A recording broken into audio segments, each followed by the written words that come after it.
स्वागत है आपका वीरेश एकेडमी प्रयागराज में। मैं समीर शुक्ला। आज आपके सामने मैं बात करूंगा सिंथेसिस की, और सिंथेसिस का ये कॉम्प्लेक्स सेंटेंस होगा।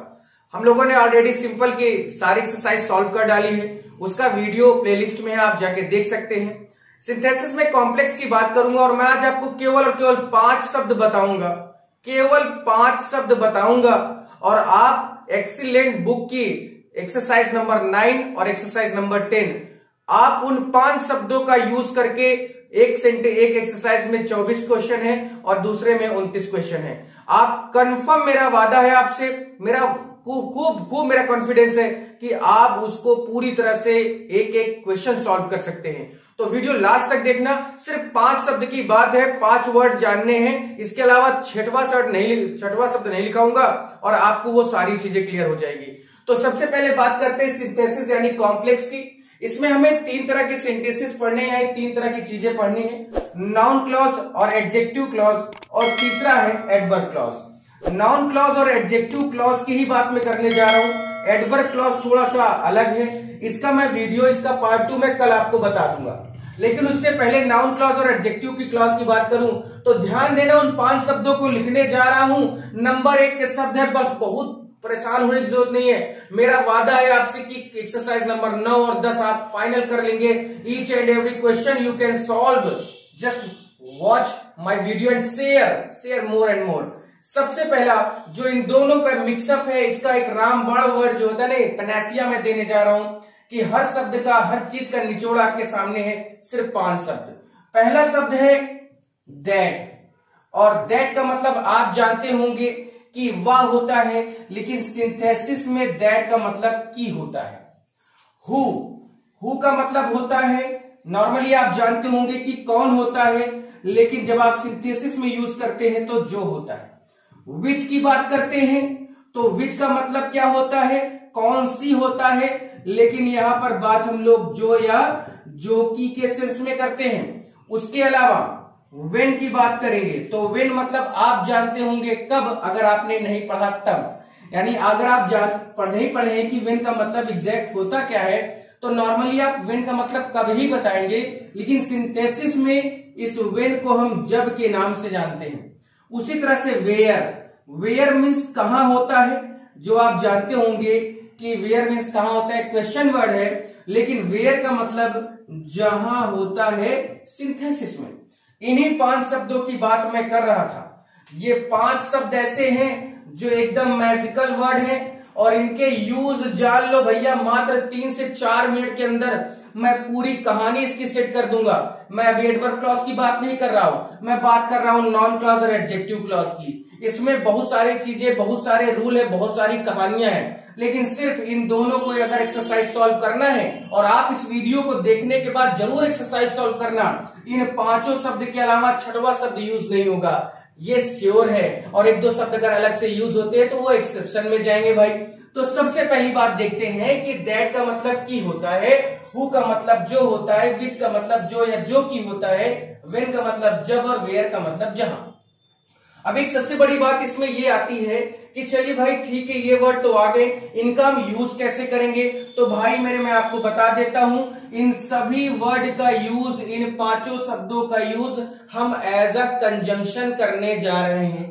कंजंक्शन करने का मतलब है कि 2 सेंटेंस दिए होंगे, इन दोनों सेंटेंस को जब आप जोड़ना शुरू करेंगे तो आपको नाउन क्लॉज और एडजेक्टिव क्लॉज में इन्हीं 5 शब्दों में से एक शब्द लिखना होगा, और उसके बाद आपका सेंटेंस ये जोड़ देगा। कौन सा मिलाकर? ये कंजंक्शन इन दोनों सेंटेंस को जोड़ने का काम कर देगा। यानी अब आप समझ गए कि आपके पेपर में, आपके बोर्ड पेपर में 2 सेंटेंस दिए होंगे, उसके सामने कॉम्प्लेक्स लिखा होगा, तो आपको फाइंड आउट बस यही करना है कि इन 5 शब्दों में से कहीं ऐसा तो नहीं कि कोई यहां पर सेट हो रहा है। मैं इसके कुछ क्वेश्चन भी आपको करा दूंगा आज ही, कुछ आपको एग्जाम्पल के रूप में, कि क्या ये 5 शब्द जो मैंने लिखे हैं क्या ये यूज हो रहे हैं या नहीं हो रहे। तो सबसे पहली बात मैं आपको 1-2 रूल इसके और बता देता हूं कि जब भी अगर आप 5 में से कोई भी यूज करना चाहते हैं शब्द में से, तो आपको पहली बात तो सेंटेंस की हिंदी सही ढंग से निकालनी होगी। क्योंकि जब आप सही ढंग से हिंदी निकालेंगे तभी इन पांचों में से कोई एक शब्द आपकी जबान पर आएगा और जो शब्द आएगा उसी को हमें एज अ कंजंक्शन रख देना है। तो वो तो हमारे सेंटेंस को सॉल्व करने की बात थी। बात हम इसकी करेंगे कि चलिए भाई ये ठीक है, ये अलग है, ये अलग है, ये अलग है, लेकिन ये जो और जो दोनों में लिखा है इसको कैसे फाइंड आउट करेंगे कि हाँ भैया हु का यूज इस जो के लिए करना, विच का यूज इस जो के लिए करना।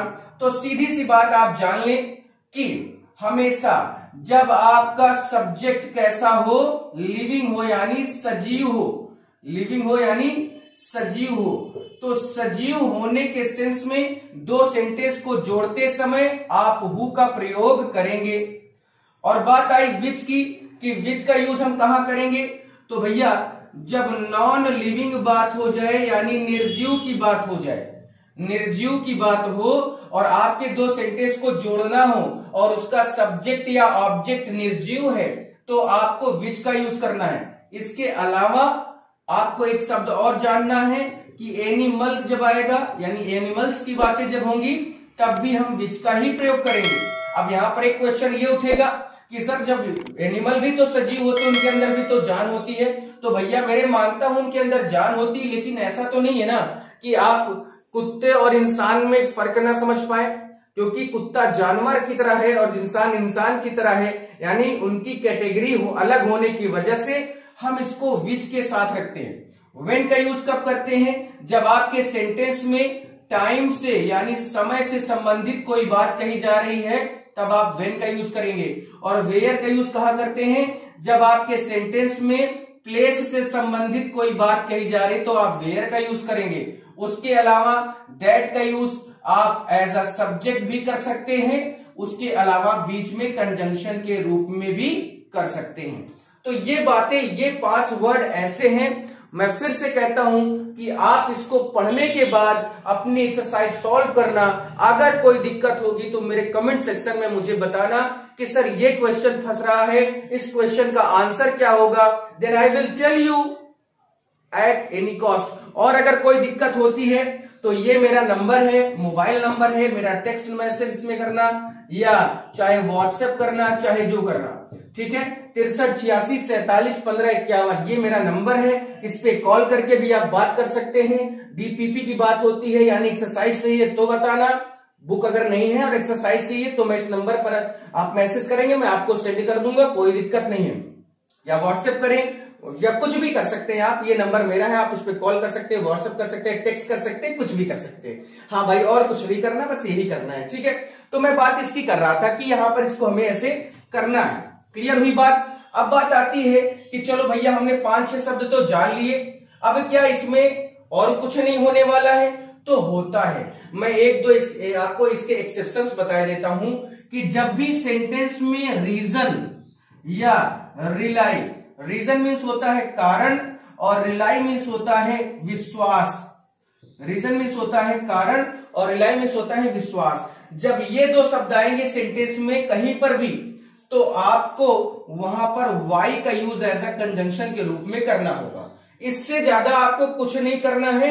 मैं फिर से कहता हूं, एक्सरसाइज नंबर 10 और एक्सरसाइज नंबर 9 एक्सीलेंट बुक की 40 नंबर पेज और 41 नंबर पेज पर आप इन दोनों एक्सरसाइज को सिर्फ इन 5-6 शब्दों का यूज करके जोड़ सकते हैं, कोई रोकने वाला नहीं है आपको। ये पूरा तोड़ निचोड़ कर ही मैंने आपके सामने ये चीज रखी है, क्योंकि आपका बोर्ड का एग्जाम है, आपके पास समय कम है, इस वजह से आप सिर्फ और सिर्फ रामबाण औषधि का प्रयोग करें, किसी और औषधि का प्रयोग ना करें। हर एक चीज यहाँ पर क्लियर है। और कॉम्प्लेक्स का मतलब आपको पता ही है कि छोटी छोटी चीजों को मिलाकर एक सिंथेसिस का ही मतलब पता है कि भाई दो अलग अलग सेंटेंस को जोड़ना सिंथेसिस कहलाता है। उसी सिंथेसिस में हम लोगों को कॉम्प्लेक्स पढ़ना था। तो यहां तक बात क्लियर हो गई है। अब बात मैं करूंगा एडवर्ब क्लॉज की। एडवर्ब क्लॉज में हमारे 9 टॉपिक है, तो इसका मैं पार्ट 2 इस वीडियो का लेके आ जाऊंगा कल। पार्ट 2 में मैं एडवर्ब क्लॉज की बात आपसे कर लूंगा, कोई दिक्कत नहीं होगी, आपको कोई प्रॉब्लम नहीं होगी, कोई समस्या नहीं होगी।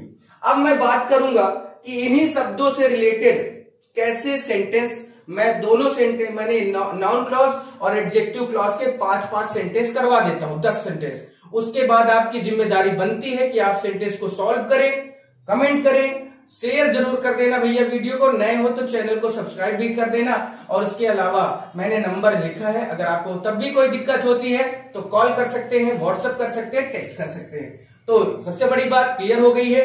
एक चीज इसमें और मैं कहूंगा कि सेंटेंस की हिंदी जरूर सही निकालना है, तभी इन पांचों में से कोई एक शब्द आपके जबान पे आएगा जो आपको लिखना होगा। हु का यूज जो के सेंस में लिविंग के साथ करते हैं, विच का यूज नॉन लिविंग के साथ करते हैं, समय की बात आएगी तो व्हेन का यूज करेंगे, प्लेस की बात आएगी तो हम वेयर का यूज करेंगे, और की यानी दैट का प्रयोग हम सब्जेक्ट के रूप में भी कर सकते हैं प्लस कंजंक्शन के रूप में भी कर सकते हैं। अगर आपको कोई दिक्कत होगी तो कमेंट जरूर करना इतने पे, ठीक है। आप इसका स्क्रीनशॉट लेना चाहे तो ले लें, उसके बाद हम लोग आते हैं एक्सरसाइज सॉल्व कराते हैं, फिर आपको कोई दिक्कत आपको नहीं होगी, ये मेरा आपसे वादा है, ठीक है। चलिए एक्सरसाइज की ओर बढ़ते हैं, कोई दिक्कत नहीं भाई। चलिए आपके सामने सेंटेंस है नाउन क्लॉज एडजेक्टिव क्लॉज से रिलेटेड, ठीक है। तो पहला सेंटेंस है कि she will get good marks, वह अच्छे नंबर पाएगी।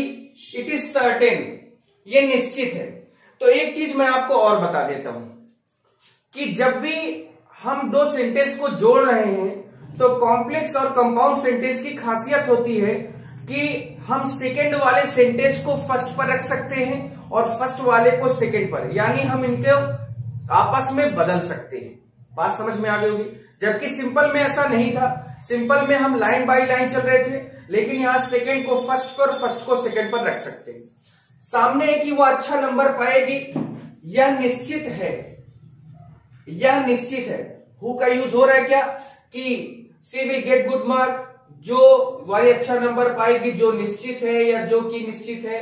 अगर इस सेंटेंस को हमें करना है तो थोड़ा सा हमें इसको चेंज करना होगा। इट इज सर्टेन दैट अगर मैं कहूं कि इट इज सर्टेन दैट, निश्चित है कि, जैसे ही की आया यानी यहां पर हमने अपना इसका यूज कर दिया, और फिर उसके बाद पूरा लिख सकते हैं कि she will get good marks, she will get good marks, कोई दिक्कत नहीं होगी।